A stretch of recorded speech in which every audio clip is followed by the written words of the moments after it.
네, 매월 말일 정도에 국토교통부로부터 주택 통계가 발표된다라고 말씀드렸고, 특히 우리가 가장 관심이 있어야 될 그 지표는 여러 주택 통계 중에서도 미분양 주택 통계다 이 말씀드렸습니다.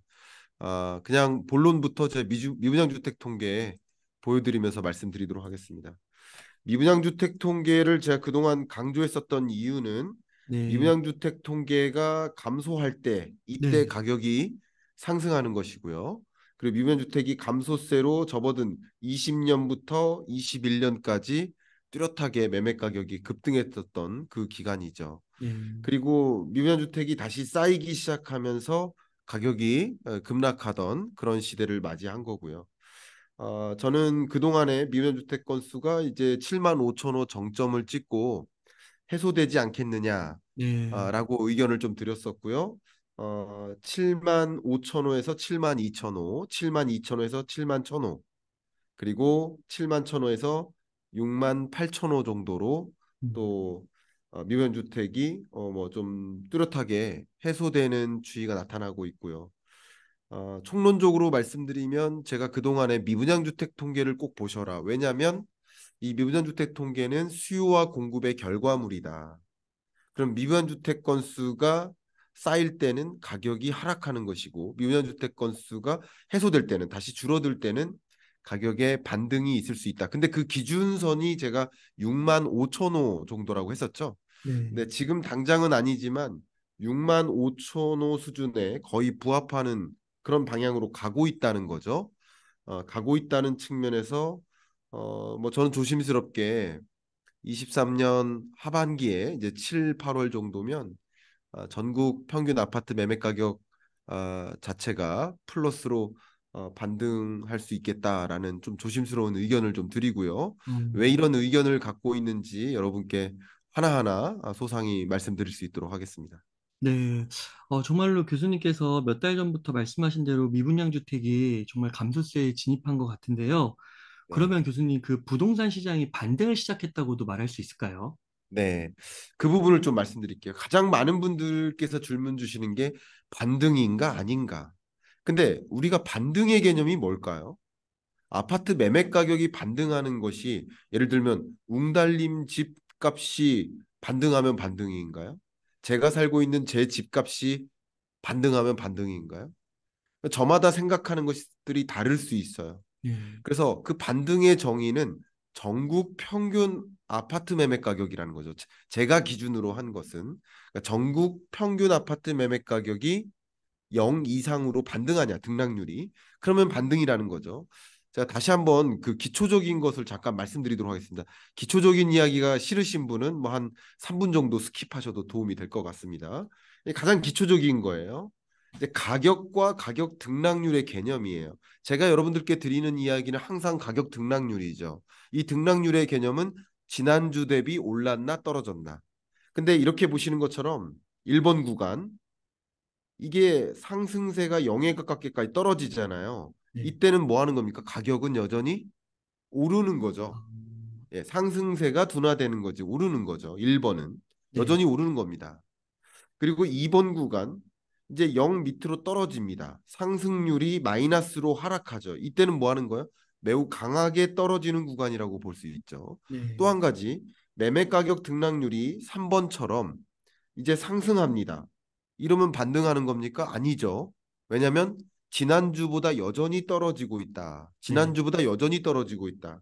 그러니까 등락률 혹은 상승률이 마이너스권 안에서 이 0 밑에서 맴돌면서 반등하면 반등하는 것은 아니죠. 가격 등락률이 반등하는 것이고 가격은 여전히 지난주보다 떨어지는 겁니다. 어쨌든 그러면 가격이 반등한다. 전국 평균 아파트 매매 가격이 반등한다. 반등한다는 개념은 등락률 가지고 상승률 가지고 말씀드린다면 이게 어느 지점일까요? 0을 통과하는 지점이죠. 그러니까 네, 저는 다른 걸 떠나서 제가 여러분들께 그 지속적으로 말씀드려 왔던 것은 이 가격 상승률 그래프가 0을 통과하는 구간을 만난다. 그러면 반등인 거죠. 제가 생각하는 그 반등은 그게 반등입니다. 여러분들이 혹여나 그 부분에 동의하지 않으시면 그러면 어쩔 수 없어요. 모두 다 우리는 기준을 가져야 돼요. 우리 집값이 반등하면 반등인가? 아니라는 거 저는 전국 평균 아파트 매매 가격이 이제 지난주보다 오름세로 바뀐다. 그런 반등이라는 거죠. 네. 그런 관점에서 이런 개념을 장착하셨으면 좋겠고 뭐 제가 이런 기초적인 개념까지 하나하나 설명드리는 그런 강의가 지금 보시는 것처럼 이 강의인 거고요. 고정 댓글을 통해 확인하실 수 있습니다. 이렇게 기초적으로까지 말씀드리는 거고 책을 통해 확인하실 분은 이 책을 통해서 확인하실 수 있는 거죠. 근데 지금 주신 질문에 대해서 지금부터 답변 드리도록 하겠습니다. 부동산 시장의 흐름이 어떻게 전개되나? 결국 제가 기준으로 하는 건 전국 평균 아파트 매매 가격의 등락률입니다. 꾸준히 아마 제가 수백 번도 더 이 그래프를 보여드렸는데 이 그래프를 계속 업데이트하면서 보여드리는 겁니다. 근데 말씀드린 것처럼 매매 가격 등락률이 0 이상에서 크게 맴돌면 이건 상승 구간이죠. 네. 2020년, 21년은 상승 구간. 이때 제로 금리를 도입하고 매수 심리가 급격히 회복되고 주택 매매 거래가 활발하게 일어날 때 가격이 급등하는 겁니다. 그리고 이 구간은 어떻게 보면 가격 등락률이 떨어지지만 0 이상에 있으니까 여전히 상승하는 구간이에요. 근데 이 지점이 변곡점이겠죠. 0 밑으로 바뀌는 지점. 그러니까 지난주보다 떨어지는 구간이에요. 그래서 마이너스 0.48%까지 바닥을 찍은 겁니다. 등락률의 바닥. 그런데 이 값이 다시 0을 향해 가는 구간, 이 네. 구간은 여전히 바닥 아니라고 말씀드려왔던 거예요. 그동안에도. 바닥 아니다. 아직도 바닥 아니에요.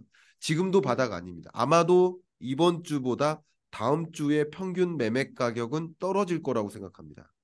근데 이 그래프가 결과적으로 0을 통과하면 뭐라고 말씀드릴 수 있을까요? 그제서 반등이다라고 네. 말씀드릴 수 있겠죠. 저는 이렇게 생각을 하고요. 그래서 저는 이 값이 0을 통과할 거라고 생각하는데 다시 한번 보여드리지만 이 가격 등락률의 그래프와 미분양 주택 건수의 그래프를 다시 한번 보시면 미분양 주택이 해소될 때 가격이 급등하고 미분양 주택이 쌓일 때 가격이 또 크게 하락하다가 미만 주택 건수가 다소 해소되는데 아직 기준선까지는 안 왔죠. 6만 5천 호까지는 안 왔죠. 이 음. 구간이 0을 향해 가는 구간이라고 보는 거예요. 그러니까 이 그래프의 모습과 이 그래프의 모습이 데칼코마니처럼 거의 흡사하죠. 그래서 네. 저는 미분양 주택 건수가 6만 5천 호 수준에 이르는 지점과 매매 가격 등락률이 0을 통과하는 지점이 만날 것이다. 라고 말씀을 드렸는데 음. 제가 보기에는 거의 정말 만나지 않을까 네. 그 지점이 저는 그러니까 이렇게 모든 거시경제 지표들이 서로 맞물려서 돌아갑니다. 실제 이 거시경제 지표들이 서로 맞물려서 돌아간다는 것을 제가 추가적으로 말씀드린다면 2020년, 21년 한국 집값이 폭등했는데 이때 우리나라 집값만 폭등한 게 아니에요. 세계적으로 모든 나라들의 집값이 폭등했던 거예요. 아마 기억하실 겁니다. 역시 매매 가격이 하락하는 구간, 우리나라 집값만 하락세로 전환된 게 아니에요. 세계적으로 모든 나라의 집값이 같이 하락하는 구간을 만나요.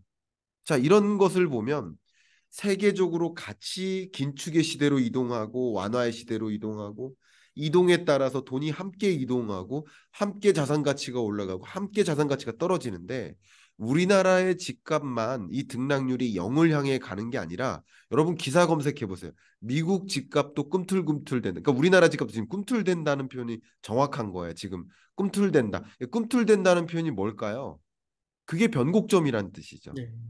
그리고 상승할 것이다, 상승 안 할 것이다라고 양론이 막 맞부딪히는 국면, 이런 국면이 바로 또 변곡점임을 뜻해요.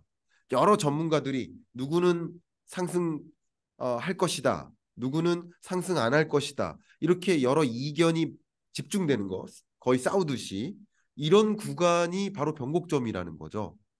근데 그 변곡점을 지나면 예를 들어서 20년, 21년에 집값 계속 상승할 때 22년, 23년에도 계속 집값 상승한다라고 주장하셨던 몇몇 전문가분들이 사실 하락세로 전환되는 구간에 뭐라고 했습니까? 인정 안 했죠. 네. 인정 안 했었잖아요. 네. 왜냐하면 통계가 잘못됐다, 뭐 거래량이 부족하기 때문에 그거는 뭐 그게 확실히 하락세로 전환된 게 아니다. 상승을 주장했던 사람들도. 그리고 그 일시적인 하락이다. 그러니까 이런 것들이 하락세로 전환되면 전환된 것인데 전환됐음을 인정하지 않는 국면. 그게 변곡점인 거예요. 역시 마찬가지 하락하던 구간에서 상승 국면으로 전환되는 그런 국면에 상승세로 전환될 것이다라고 주장하는 사람과 그렇지 않은 사람 간에 격돌이 붙는 국면 이게 어떻게 보면 변곡점인 거고요. 아주 조심스럽게 제가 이 자리에 안 계신 분들을 거론할 수는 없지만 지속적으로 하락할 것이다라고 주장하시는 분들이 어쩌면 거래량이 부족하다. 그죠? 일시적 반등이다. 그러니까 그리고 뭐 예를 들어서 뭐 다시 뭐 하락세로 전환된다. 뭐 통계가 잘못됐다.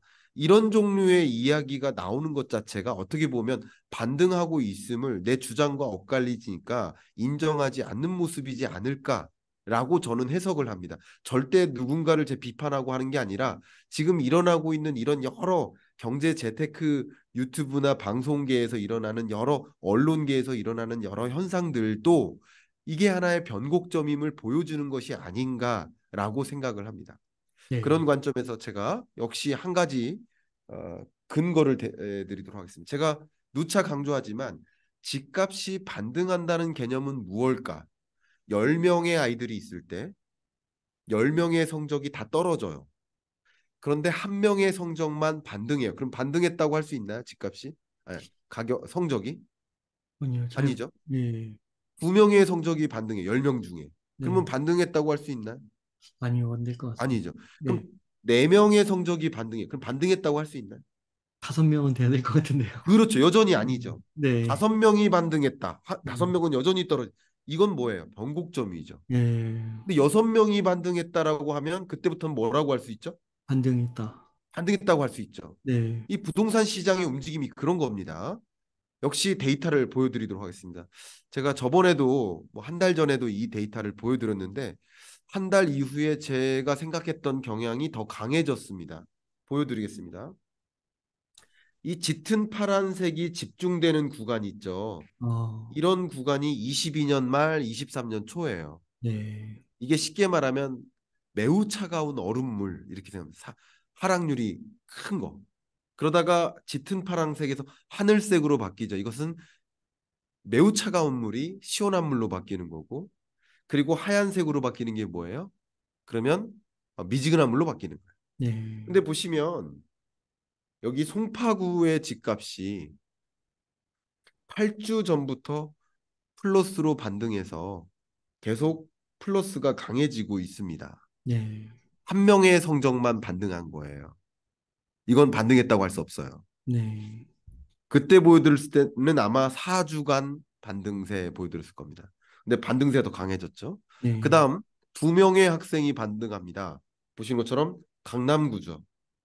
그죠? 강남구 6주째 반등 전환을 한 겁니다. 그죠? 네, 그 다음 종로구는 4주째 반등세로 전환합니다. 그리고 강동구는 2주째 반등세로 전환합니다. 양천구나 서초구나 여기 또 서대문구나 광진구도 플러스로 반등합니다. 네, 아직까지는 반등했다고 생각하지 않습니다. 아직까지는 바닥이 아닙니다. 다음 주가 더 바닥일 거예요. 이번 주보다 다음 주가 바닥일 가능성이 더 높아요. 그 다음 주가 바닥일 가능성도 높아요. 근데 거의 바닥을 찾아가는 국면임을 이 통계는 분명히 보여줍니다. 네, 제가 지금 한 가지 말씀드리면 많은 분들이 그또 많은 영상들을 보시고 통계를 지적하는 그런 영상을 보시고 말씀을 하셔서 한국 부동산원 통계는 하나도 보여드리지 않고 있습니다. 오해하지 말아 주십시오. 한국 부동산원 통계는 아예 안 보여드리는 왜냐하면 그걸 보여드리는 순간 논의가 엇갈려요. 또 통계를 부정하는 순간 논의가 더 이상 진전이 안 돼요. 그러니까 참 어려운데 저는 어쨌든 그냥 KB부동산이나 아니면 KB국민은행 아니면 국토교통부통계 이런 통계를 직접적으로 보여드립니다. 그래서 부동산원에서 발표하는 실거래 가격은 아예 제시를 안 해드리고 있다. 이렇게 말씀드리겠습니다. 네. 그래서 교수님, 저는 이제 교수님하고 꾸준히 방송을 해오니까 교수님의 기조가 어떠신지, 그리고 데이터에 근거해서 말씀하시는 거를 쭉 봐와 있는데, 그러니까 네, 몇몇 이제 그 시청하시는 분들이 댓글에 남기시더라고요. 네, 뭐 이제 태세 전환한 거냐, 기조가 바뀐 것은 아니냐. 네, 그런데 이 부분도 한번 말씀해 주시면 좀 직접적으로 예, 좋을 네. 것 같습니다. 직접적으로 말씀드리겠습니다. 아마 많은 분들이 그러니까 저의 방송이나 영상이나 여러 채널 출연한 영상들을 기억하셔서 그 부분들에 좀 집중돼서 아마 그렇게 말씀하시는 것 같습니다. 그렇게 관심 가져주시는 부분도 너무나 감사합니다. 다만 제가 예를 들어서 10시간 동안 말씀을 드려왔다면 그중에 10시간을 다 듣진 않으신 거예요. 일부 파편화된 일부 지식만 제가 말씀드렸던 것만 기억하시는 거예요. 근데 아마도 제가 그 무엇을 보여드리든 제가 정확히 어떤 기조를 갖고 있었는지를 말씀드리기 가장 좋은 것은 역시 작년 10월에 발간했던 23년 경제전망서 이게 명확한 것 같습니다. 그래서 그걸 다시 한번 보여드리겠습니다. 이게 23년 경제전망서 313페이지입니다. 혹시 책 갖고 계신 분은 열어봐 주시길 부탁드립니다. 그리고 여기에 정확히 가계의 부동산 대응 전략에 대해서 설명해 놨어요. 이것을 제가 여러분 보시기 쉽게 옮겨 놨습니다. 한번 제가 부탁을 드릴게요. 웅달님 요거 한번 읽어봐 주시겠습니까? 네, 네. 2023년 부동산 시장 전망. 2023년 부동산 시장은 거품 수축의 해다. 2023년 하반기까지 주택 가격이 조정되는 국면이기 때문에 내 집 마련과 투자 관점의 매수 시점을 신중히 진단할 필요가 있겠다. 2023년 중반 이후 미분양 주택이 점차 해소되거나 주택 거래량이 점차 늘어나는 현상이 나타나는 시점에서 매수 시점을 잡을 것을 추천한다.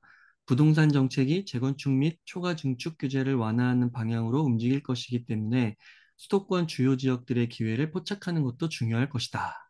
네, 이렇게 말씀드렸습니다. 어떻게 네. 제가 기조가 혹시 바뀌었나요? 와, 혹시 어떻게 딱, 생각하세요? 딱 들어맞는데요. 작년 이맘때부터 이렇게 작년에부터 이렇게 말씀드렸던 거예요. 네. 매매 가격 등락률이 계속 하락한다. 그럼 아마도 아직 바닥 아닙니다라는 메시지를 들으신 분들은 제가 23년, 24년 내내 주구장창 떨어질 거라고 오해하신 분들이 계실 수 있겠죠. 근데 아마 이게 가장 정확한 표현이고 혹여나 제가 내내 떨어진다라는 표현을 혹여나 했다면 그건 제가 그게 말실수인 거고 맞아. 그렇겠죠. 이게 가장 제 스탠스라고 보고 있습니다. 그러니까 기조의 전환이 있느냐? 없습니다. 태세 전환했느냐? 없습니다. 명확하게 말씀드립니다. 다만 제가 이때 말씀드렸던 이야기는 23년은 하락 국면인데 23년 중반쯤에 미분양 주택이 해소되거나 거래량이 늘거나 상승률이 좀 0에 가깝게 반등하는 구조가 온다면 그때는 그래도 기회를 포착할 필요가 있겠다라고 말씀드렸던 것이고요. 그리고 기회를 포착한다는 면에서 제가 여러분께 드린 이야기는 이게 강한 상승세라고는 생각하지 않습니다. 23년 하반기가 강한 상승을 만들 요인은 하나도 없어요. 네. 그러나 0을 통과한다는 거죠. 제가 거시경제 연구하는 사람으로서 0을 통과하는 현상, 그런 현상, 사슴을 봤어요. 그럼 사슴이라고 말해야 된단 말이에요. 사슴을 보면서 말이라고 말하면 안 돼요. 혹여나 여러분들이 말이라고 말을 원하시더라도 사슴을 보면 사슴이라고 말해야 돼요. 여러분이 모두 다 말을 원하신다 하더라도. 그리고 가격이 반등한다는 이야기를 좋아하지 않는다는 것도 알고 있습니다. 이 유튜브에서 방송계에서 매매 가격이 계속 떨어진다라는 말을 원하신다는 것도 알고 있어요. 그러나 듣기 싫은 말씀도 저는 드려야 된다고 생각합니다. 그리고 정말 진정으로 무주택자를 원한다면 반등하는 시점을 명확히 제시해드리고 사야 될 시점은 명확히 사시는 게 좋겠다라고 추천드리는 게 맞겠다는 게 제 의견입니다. 가격이 떨어지는 게 맞다. 올라가는 게 맞다. 이 주장이 아니라 전망을 그렇게 하는 희망과 전망은 달라야 된다. 네. 매매 가격이 조정되는 게 우리 경제에 있어서 적절하다라고 생각합니다만 그럼에도 불구하고 반등하면 반등한다고 얘기를 해야 되죠. 예를 들면 한일전을 치루어요. 근데 일본이 이길 것 같아요. 그러나 저의 마음은 한국이 이겼으면 좋겠어요. 그럼에도 불구하고 일본이 이길 거라고 전망을 했으면 이길 거라고 얘기하는 게 맞다는 생각인 거죠. 얼마나 많은 사람들이 비판을 할지라도. 그래서 저는 전망을 얘기하는 것이고 희망을 말씀드리는 게 아닙니다. 혹여나 여러분들이 바라시는 의견이 떨어졌으면 좋겠다라는 말씀을 좀 듣기를 원하신다 하더라도 좀 싫으시더라도 저는 반등하는 모습이 보여지기 때문에 그것을 보고서 사슴을 보고서 절대 말이라고 말씀드릴 수 없겠다. 그런 마음에 있는 그대로 보이는 대로 말씀드리고 싶은 겁니다. 네. 와, 교수님 그 책에서 미분양 건수가 줄어들고 거래량이 증가되는 시점에서 매수 타이밍을 잡는 걸 추천한다고 말씀하셨잖아요. 네, 그러면 지금 미분양 건수는 줄어들고 있고, 네, 그러면은 거래량은 늘고 있는 추세인가요? 네. 오늘 발표된 국토교통부 통계 그대로 또 보여드리면서 거래량도 보여드리도록 하겠습니다. 이 보신 것처럼 전국의 주택 매매 거래량이 지금 5만 5천 건인데요. 이 5만 5천 건은 이게 22년 통계잖아요. 보시면. 그럼 22년 6월부터 확실히 줄어들기 시작했잖아요. 네, 그럼 22년 5월 이래로 가장 많은 거래량이에요. 보세요. 22년 5월이 6만 3천 호 거래됐었죠. 네, 그리고 22년 6월 들어서 5만 호, 4만 호, 3만 6천 호 줄기 시작했죠. 네. 그러다가 23년 2만 6천, 4만 천, 5만 2천, 4만 8천 호. 어, 그럼 5만 5천 호면 어쨌든 22년 5월 이래로 가장 많은 거래량인 거예요. 네, 그죠? 네, 거래량도 반등하는 게 맞잖아요. 네, 네, 맞아요. 그다음 서울 주택 매매 거래량을 보겠습니다. 마찬가지예요. 서울 주택 매매 거래량도 22년 6월이 0.7만 원, 그러니까 7천 호였는데 이 이래로 줄었잖아요. 그 네, 이래로 가장 많은 거래량이 기록됐어요. 네, 거래량도 회복되는 것이다라고 여러분 통계를 그대로 보고 계시잖아요. 네. 있는 그대로 보자고요. 통계 그대로 보자고요. 제가 드리는 이야기는 어, 데이터가 얘기해 줄 것이다라는 것이죠. 답변 드립니다. 아, 그렇군요.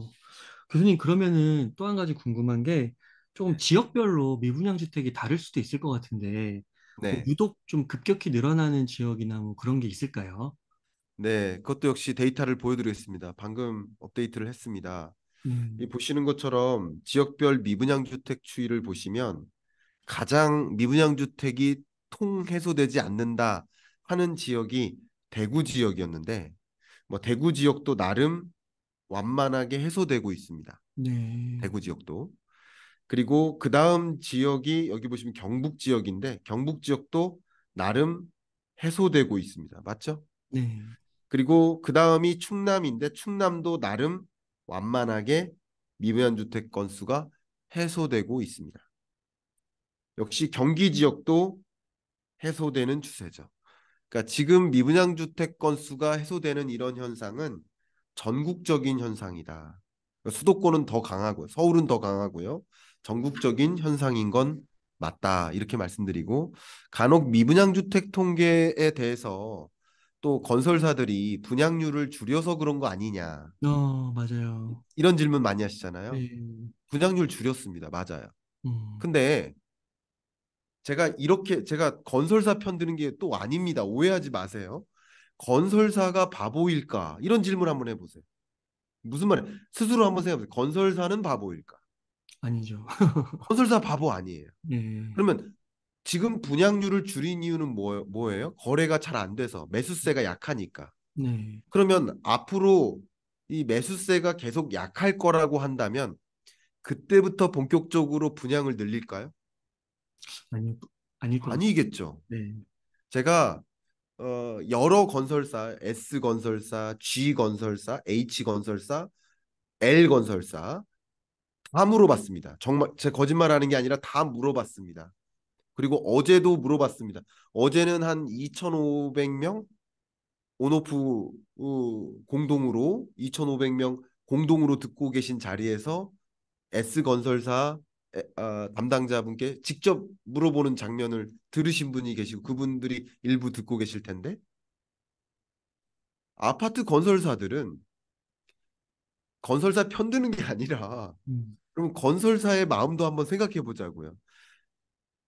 매수세가 받침이 안 돼요. 그러면 그때부터 본격적으로 분양합니까? 그러니까 지금까지 분양률을 줄였듯이 앞으로도 매수세가 반등하지 않을 거라고 한다면 분명 앞으로도 분양률을 줄일 거예요. 네, 제가 건설사 수요 조사는 안 해봤습니다만 삼성전자의 수요 예측에는 2년 정도 참여를 해봤습니다. 근데 그 수요 예측에 정말 많은 돈을 들입니다. 예산을 들입니다. 왜냐하면 스마트폰이 100대 팔릴 거라고 예측을 해요. 그러면 몇 대 만드는 게 최고 좋아요? 그때 100대 만드는 게 최고 좋은 거예요. 네, 근데 100대 팔릴 거라고 예측했는데 만약에 네, 150대 만들었어요. 그럼 어떻게 돼요? 이거 손해죠. 네, 10대가 안 팔리고 재고니까. 그렇죠. 재고니까 음, 손해예요. 반대로 100대 팔릴 거라고 예측했는데 예를 들어서 100대 팔릴 거라고 예측했는데 50대 만들었어요. 만약에. 그것도 안 좋은 것 같아. 그것도 안 좋죠. 네, 잠재적인 수익의 기회를 못 가져가니까. 그래서 수요 예측이 중요한 거예요. 근데 그 수요 예측에 더 많은 돈을 들이는 여러분들도 고심하시겠지만 더 많은 저도 고심하겠지만 더 많은 고심을 하는 주체는 아마도 음, 건설사 편드는 게 아니라 합리적으로 당사자니까. 한번 의심해 보자고요. 네, 누가 더 그거 가지고 고민할까? 그렇죠. 수요가 반등되지 않으면 분양 물량을 그제서 본격적으로 늘릴 일이 없어요. 분양률이 줄어서 미분양 주택이 줄었다고 하지만 사실 그게 아니라 분양률도 줄였지만 수요가 충분히 회복되는 것을 보면서 분양률을 늘려나갈 거예요. 네, 그렇게 생각해 보시면 이 무변 주택 건수가 그러니까 왜 그 통계를 통계 그 자체로 보지 않고 그 통계에 대한 다른 해석을 자꾸 부여하냐고요. 있는 그대로 받아들이면 됩니다. 저는 음, 그렇게 생각합니다. 네. 와, 교수님, 그러면 그 네. 23년에 들어서면서 그 집값이 조금 급하게 막 떨어지다가요. 네. 6월에 이렇게 이제 거의 반등, 거의 턱밑까지 오게 된 이렇게 움직이는 주택 매매 시장의 뭐 배경 같은 게 좀 있을까요? 네, 그 배경은 분명 수요일 겁니다. 네, 제가 또 조심스럽기 때문에 어떤 특정인이나 이런 제가 다 너무나 존경하거든요. 제가 우리 하락을 주장하시든 상승을 주장하시든 그 논리가 다 탄탄하시기 때문에 다 존중하고 존경합니다. 특정 누군가를 제가 비판하는 게 아닙니다. 그런데 제가 생각하기에 이런 현상을 놓고 그냥 해석을 해본다면 아마도 공급 사이드를 좀 더 주목하시는 것 같다. 근데 가격은 무엇에 의해 결정됩니까? 공급에 의해 결정됩니까? 음, 가격은 수요에 의해 결정됩니까? 아니죠. 수요와 공급에 의해 결정돼요. 음, 수요와 공급을 다 봐야 돼요. 네, 근데 의외로 수요가 충분히 회복되고 있다라고 생각을 합니다. 아, 충분히 회복되고 있다. 그래서 제가 여러분들께 같이 보셔야 될 거 아까 미분양 주택 건수 보셔야 된다고 했고 그다음 두 번째가 가격 등락률 그 자체를 보셔야 된다고 했고 왜냐하면 갑자기 플러스 반등하지 않으니까 세 번째 보셔야 될 게 그 수요 측면을 보셔야 되는데 그 수요 측면을 보셔야 된다는 거 그게 이 그래프죠. 이게 그동안에는 주택가격 전망 CSI 이건 한국은행 통계입니다. 여러분들의 심리에 이게 뭐를 뜻하냐 정확히 말씀드리면 우리나라 국민이 10년이래. 1년 후에 집값이 지금보다 높을까 낮을까를 물어본 거예요. 제가 웅달님한테 물어보는 거예요. 예를 들면 네, 지금 집값하고 1년 후 집값하고 뭐가 더 높겠습니까? 라고 물어보는 거예요. 근데 네, 이 값이 100을 밑돌면 그동안에는 지금 집값보다 내년 이맘때 집값이 더 떨어져 있을 것이다라고 생각해 왔던 거예요. 아, 근데 이제 100을 통과했습니다. 근데 제가 그동안 뭐라고 말씀드렸습니까? 미분양 주택 건수가 해소되는 지점과 6만 5천 호 근처에 오는 지점과 가격 등락률이 0을 통과하는 지점과 두 개. 세 번째, 이 주택 가격 전망 CSI가 100을 통과하는 지점이 거의 만날 것이다. 라고 아마 여러 번 말씀드렸을 겁니다. 음, 근데 지금 거의 만나는 거예요. 세 가지가. 거의. 그죠? 이게 결국 그만큼 주택 가격 전망세였어요. 그러니까 제가 뭐라고 말씀드리냐면 매수 심리는 매수 심리는 어떨 때 반등할까요? 앞으로 가격이 오를 거야라고 믿는 그 믿음이 강해질 때, 가격이 떨어질 때 매수 심리가 발동하는 게 아니라 네, 떨어질 때 더 떨어질 거라고 믿거든요. 오히려 더 떨어질 거야. 근데 이제 다 떨어졌고 이제는 반등할 거야라고 하는 믿음이 강할 때 구매 의사가 강해져요. 그때 반등하는 거예요. 이게 이렇게 나타나는 거죠. 이것만 보면 또 여러분이 충분하지 않다고 생각하실 수 있으니까 다른 지표를 보여드리겠습니다. 매수 우위 지수예요. 이것은 매수세가 강하냐, 매도세가 강하냐. 그러니까 팔려는 자가 더 팔고 싶냐, 살려는 자가 더 사고 싶냐. 근데 매수 우위 지수가 쭉 떨어져 왔던 것은 22년 끝자락 떨어져 왔던 것은 매도세가 더 강하다는 거야. 아무도 안 사는데 팔고 싶은 사람만 많았던 거야. 근데 네, 이게 어느 정도 반등하죠. 그만큼 여전히 매도세가 좀 더 강한 경향은 있지만 이게 반등하는 모습은 매수세, 매수 의지, 매수 심리가 정말 바닥을 찍고는 회복됐다라고 해석할 수 있는 부분이에요. 네, 역시. 그다음 아마 다른 여러 부동산 전문가들도 공통적으로 요 지표는 꼭 보세요 하면서 강조했었던 것 중에 하나가 경매 매각 추이입니다. 경매 매각률이 언제까지 떨어질까? 경매 매각가율이 언제까지 떨어질까? 이 두 가지를 봐야 돼요. 자, 매각률은 경매 매물 건수 중에 실제 매각된 건수. 그러면 낙찰 받았나 안 받았나 이거예요. 네, 그리고 매각가율은 감정가 대비 매각가. 근데 이게 정확히 변곡점에 해당되는 지점이 22년 말이에요. 그죠? 네, 그리고는 뭐 구조적으로 반등했는지는 몰라도 지속적으로 하락하다가 반등하는 흐름이죠. 네, 매각가율이든 매각률이든 둘 다. 이게 경매 시장에서 일어나는 현상이 부동산 시장에 일어나는 현상을 선행합니다. 네, 선행 지표예요. 그래서 경매 시장에서도 이제 좀 더 매각가를 올려잡는 경향. 음, 그죠? 그리고 경매 물건이 부족하거나 매각으로 연결되는 건수가 많은 이런 흐름을 이 그래프가 보여줘요. 이런 것들이 수요 측면을 충분히 보여주는 것이고 이런 것들을 자극하는 여러 가지 요인 중에 하나가 바로 금리인 것이다. 주택담보대출 금리 기준으로 그런 것이다. 기준금리를 인하하진 않을 것이고 제가 작년 이맘때부터 계속 강조했죠. 23년 연내 기준금리 인하는 없을 것이다. 없습니다. 없다고 다시 한번 말씀드립니다. 그러나 시중금리는 먼저 오르거나 먼저 떨어질 수 있거든요. 근데 이번에 정부에서 라면 가격 통제했죠. 역시 새우깡 가격 떨어뜨렸죠. 네, 근데 주택담보대출 금리도 통제하는 거예요. 정부 차원에서. 음, 정부 차원에서. 그래서 주택담보대출 금리가 기존 정점 22년 10월 그 정점을 다시 어, 회복하진 않는다. 그때보단 계속 떨어진다. 그럼 심리라는 측면에서는 긍정적으로 작용한다. 이렇게 생각을 하고 있습니다. 이렇게 저는 여러 가지를 분석해서 여러분께 그냥 소상히 제 의견을 이른 아침이지만 여러분께 전해드립니다.